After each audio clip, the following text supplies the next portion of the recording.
Maybe we should have listened to Abraham Lincoln. In 1862, President Abraham Lincoln, the 16th president of the United States of America, wanted every African to leave in the year 1862. And the reason being is not what you think. Let's break this down. Shout out to a subscriber who left this comment. This is gold, and I want everybody in our community to hear this. So like this video, share this video with 5 people because this is going to blow your mind. Before we get into what President Abraham Lincoln had to say hundreds of years ago, let's talk about the context here. We are talking about the abolition of the transatlantic slave trade, okay? Obviously, it took place in sub-Saharan Africa, where they took a lot of the enslaved people, or they stole people, stole young children. If you looked at some of those slave manifestos that are not currently in existence that much anymore, but if you were looking at this in like 2019, 2018, you would have seen a lot of those manifestos, okay? And you should know that the abolition of the slave trade reached unprecedented levels in the 18th century, to the point where I should say the manufacturing of the slave trade reached an unprecedented level by the 1800s, where Europe and the Americas had to finally abolish it because they were just doing too much. So the first nation ever on the planet of Earth to abolish the slave trade was Denmark, actually. The Danes, the people in Denmark, were the first to abolish the slave trade in 1803.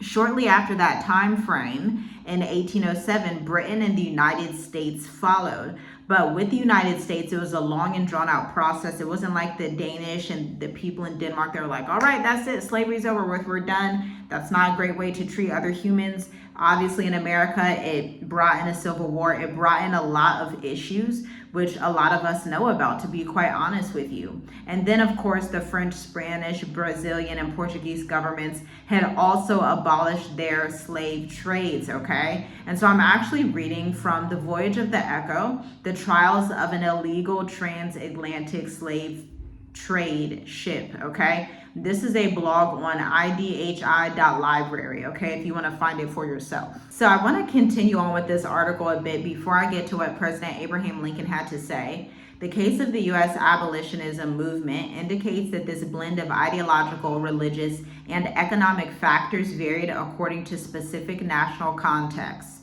In early America, Black and white abolitionists channeled the spirit of both the Enlightenment — I don't know if y'all remember hearing about that in school, I do — and the American Revolution in their cries for liberty.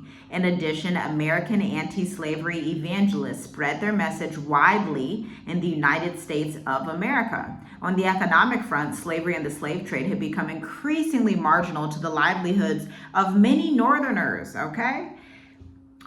Slavery and the slave trade of all those Northerners, which weakened their resistance to the abolition of the slave trade. So this is interesting. I wasn't taught this necessarily in this way in school, that the Northerners did not necessarily want to give up their slaves. At this time, the Upper South politically influential slaveholders supported abolition, interesting, in order to strengthen the domestic slave trade to the Lower South. Okay, that's pretty complex. The Upper South, or like the midpoint of America, wanted to abolish their slave trade in order to keep the slave trade down deep South. The northern parts of America wanted to not abolish the slave trade for, those selfish reasons that they had.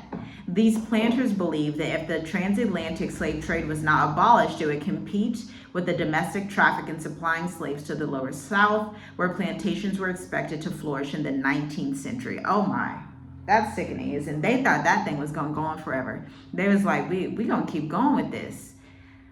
Portugal and the United States also manned lightly armed flotillas. In addition, most powers actually recognized a newly established network of international courts designed to adjudicate illegal slave trading cases known as the Courts of Mixed Commission. By the mid-19th century, these courts were established in Brazil, the Caribbean, West Africa, and South Africa. But that's not even the best part, okay? Because I want to get to what President Abraham Lincoln had to say about all of this, because it's really telling and it's going to blow your mind. If you made it to this far in the video, you are watching Journey with us, and I would just absolutely love it if you hit that like button, if you hit that subscribe button, and again, if you share this with like 3 to 5 people, because this information needs to get out. I know it's going to be controversial. I know I'm going to ruffle some feathers. I've been probably ruffling feathers since the day I was born, so I'm absolutely fine with that. But this is such a thought-provoking conversation that we need to talk about it. Now let's get into what President Abraham Lincoln had to say about all this. So Lincoln in 1862 begged African Americans at that time. Were they Americans yet at that time? He saw them as just Africans at that time. He begged them, he said, you need to go back to Africa. You need to hurry up. And, you know, it was not because they were Native Americans. That's not why he said that. I promise you that was not it. That was not it. Like, we have very Negroid features. A lot of us do not look Native American. Some do, most don't. I know I have like 1% Peruvian DNA, Native American DNA, but let's be generous. Let's say if I have 5%, your girl would still be here in Africa because I'm mostly African by my ancestral makeup. So I just wanted to clear that up. But here's what he said. He said, y'all need to leave because after slavery is over, you will never be seen as equal to European Americans. All right, we are actually reading his quote, Abraham Lincoln, August 14th, 1862, okay? The Abraham Lincoln Association of Springfield, Illinois. All right, my goodness.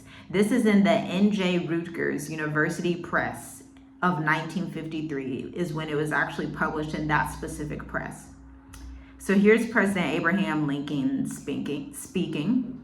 You and we are different races. We have between us a broader difference than exists between almost any other two races. I totally agree with that. Even being like around Asian people a lot more, especially people of Indian descent, a lot of us do look similar. A lot of us, we don't look as not similar as you would take like a European American and an African American, right? Surely if you are someone who has spent time in Mexico, surely if you're someone who has spent time in South America where it's not super whited out, you would have that same thought process amongst some of those people, even though we look the most like sub-Saharan African people. So absolutely.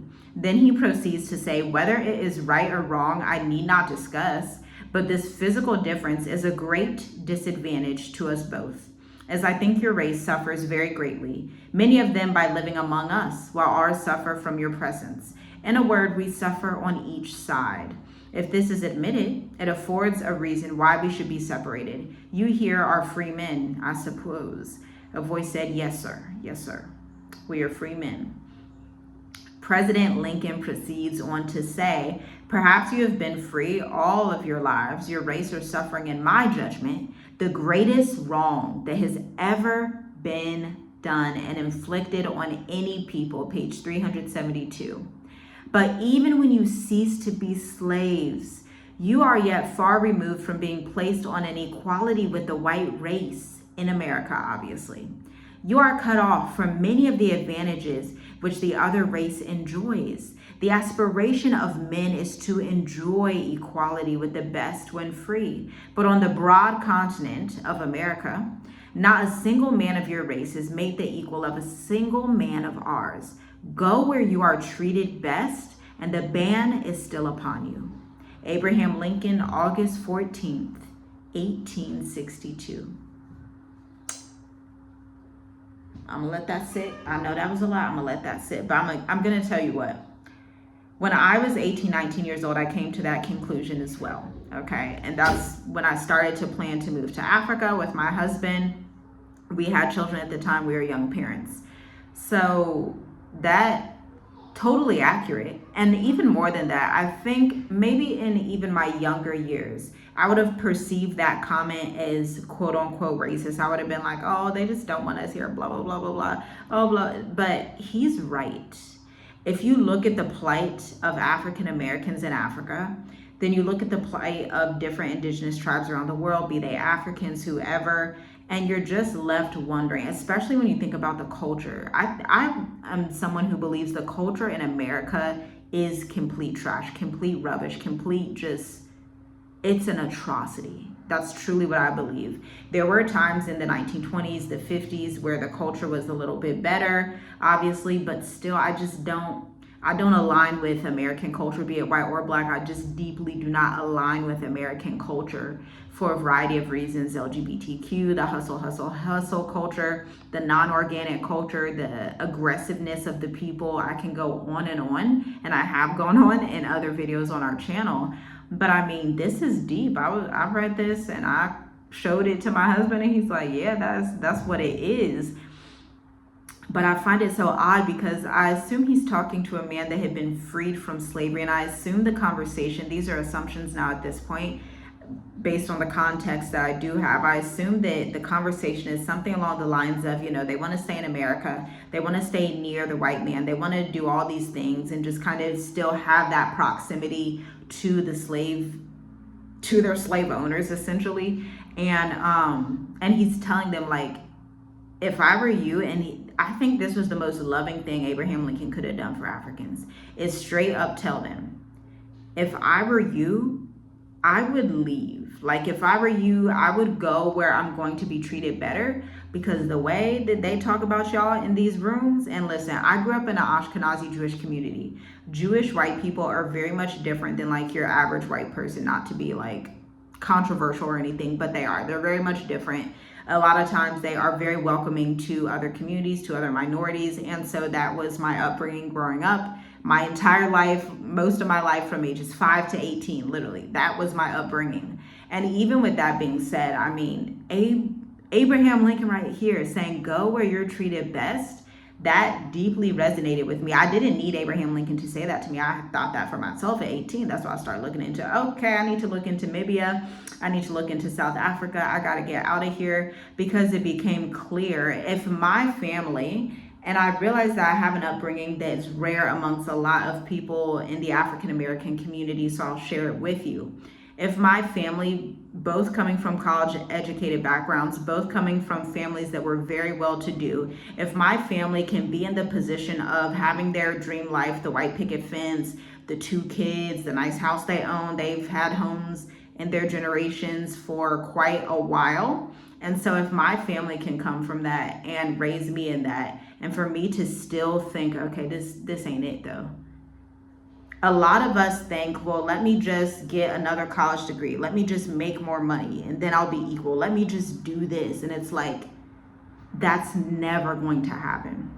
It's never going to happen. Not only is it never going to happen, but America isn't even worth it at this rate. I'll be honest with you. America's not worth it. The way that I've been looking at some of these different cultures in Eastern Europe, in Asia, all across Africa, I'm just like, it's a new level of being aware, like, America's such a scam. Even for white people, it's a scam. And even they're starting to realize it. And so that's what I'll leave you with in this video. I can go on and on with this topic for a very long time, as you can imagine. But I'll leave you with that. I want to hear your thoughts in the comments. And even if you disagree with me, you are welcome here. I love you still. Shalom, shalom. If you disagree, leave a comment down below. I know one of the main disagreements, y'all are going to be like, but I'm Native American. My ancestors built the country. Fantastic. That's fabulous. That's so great. I have a little bit of Native American blood too, and I will be residing in Africa. Yep, I'm telling you, you will see me in Africa or Asia. You'll see me in the Mediterranean before you see. I'm just not doing it. I'm not doing that scam. I'm not doing it. The more that I look at American history, the more that I look at other cultures in the world, I'm like, they scammed us. America scammed everybody, okay? And you don't have to be a part of that scam if you don't want to. You are free to leave. Like Abraham Lincoln said in 1862, you are free to get up and leave. You are a free person. You're free to go. You don't have to sit there. What is that syndrome? So there's 2 cases, and I said I was going to stop this video about, y'all know I got to tell a story. I'm a writer, okay? I am a writer. I have to tell you a story. And so what is that syndrome? I know somebody's going to leave it in the comments, where somebody is like kidnapped, like a child is kidnapped, and they don't want to leave the person that kidnapped them because they're so used to being around that person that is abusive and oppressive toward them as a child. And then my other analogy is actually, if you guys have ever had a friend, I had a friend like this. I've had a couple of friends like this. I had one friend like this as a teenager, and then one in my adult years. One of my friends that would just get beat up by her toxic boyfriend, like physically hurt, and she would always go back. Always. And like you'd be trying to help and they're like, no. And it's like, okay, you asked for my help. But that's the type of energy that I get when a lot of people want to stay in America. That's the same energy, because he's literally talking to Africans in 1862 saying, y'all need to figure out how to find your way back home. They're never going to see you as equal. Just understand that. I believe that 120,000%, as y'all can tell. But that's it for this video. Shalom, shalom. I'll see you in the next one. If you have any more thought-provoking passages like this, feel free to drop them in the comments. Maybe I'll share yours next. See you next time.